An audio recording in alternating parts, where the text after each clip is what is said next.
Hey guys, Nick here.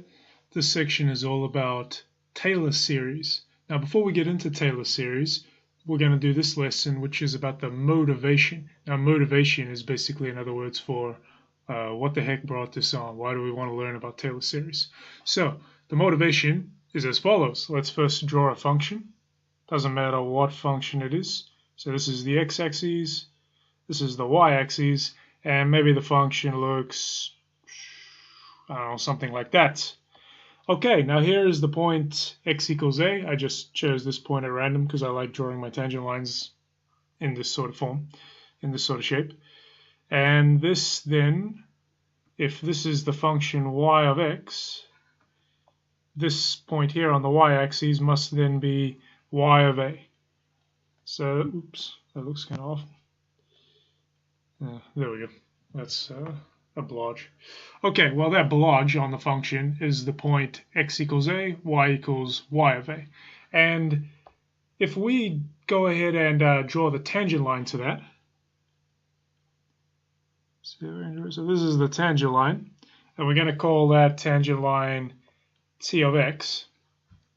Now we know from the line section and the differentiation section, we know that it has gradient y prime of a, and it goes through the point x equals a, y equals y of a. And so therefore our tangent line must have the equation y of a plus x minus a, well, plus y prime of a times x minus a.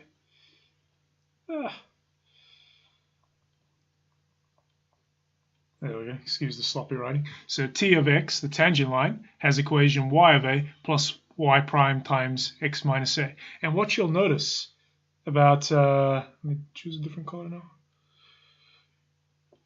What you'll notice about this part here is as x gets closer and closer to a,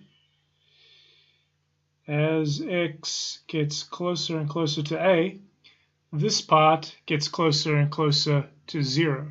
And we can see that because, well, it gets closer and closer to y of a as we go along this line. As x gets closer and closer to a, our function here, t of x, gets closer and closer to t of a, which is also equal to y of a. And actually, as we go further along the line, the tangent line gets closer and closer to the real function, gets closer and closer to the function y of x, as x gets closer and closer to a. And so we can approximate the function. We can get an approximate value of the function just from this equation down here, t of x. It gives us an approximation to the function y of x as x gets closer and closer to a, because as x gets closer and closer to a, t of x gets closer and closer to y of x. Okay, well that's what Taylor's theorem is kind of based on. Taylor's theorem takes it a step further. Taylor says, well, gee, I wonder if we can get any more information by using more and more derivatives. And if the function can be differentiated as many times as we like, maybe, let's say if the function can be differentiated n times, so go back to black. Let's say the function y of x can be differentiated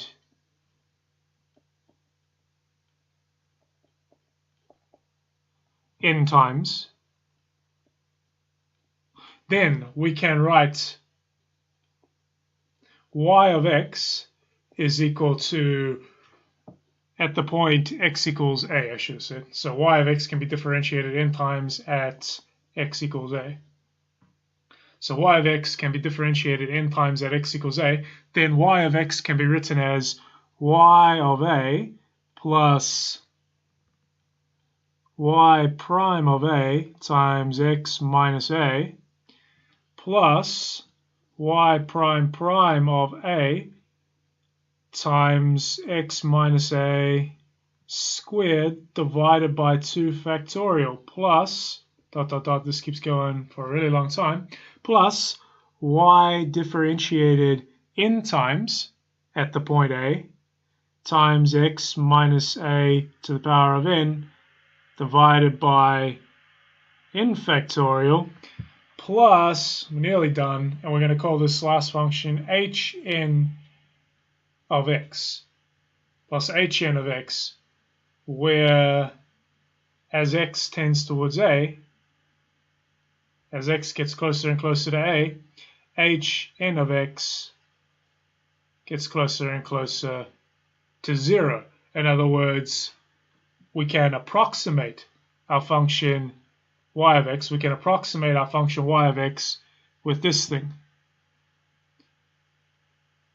We can approximate our function y of x by y of a plus y prime of a times x minus a plus y prime prime of a times x minus a squared divided by 2 factorial, all the way up to plus y differentiated n times at the point a times x minus a to the power of n divided by n factorial. As x gets closer and closer to a, this thing gets closer and closer to y of x.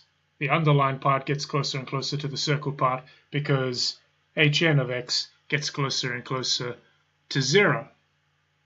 Right, so that is Taylor's theorem.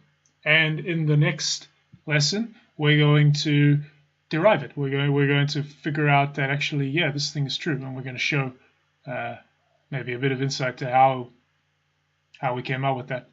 Okay, thanks very much for watching. Don't forget to check out the notes and have a go at the exercises, maybe after you've read them. I don't think you can do many of them right now, assuming you haven't learned it in other places. Yeah, see you next time. Thanks very much for watching. Take care. Bye.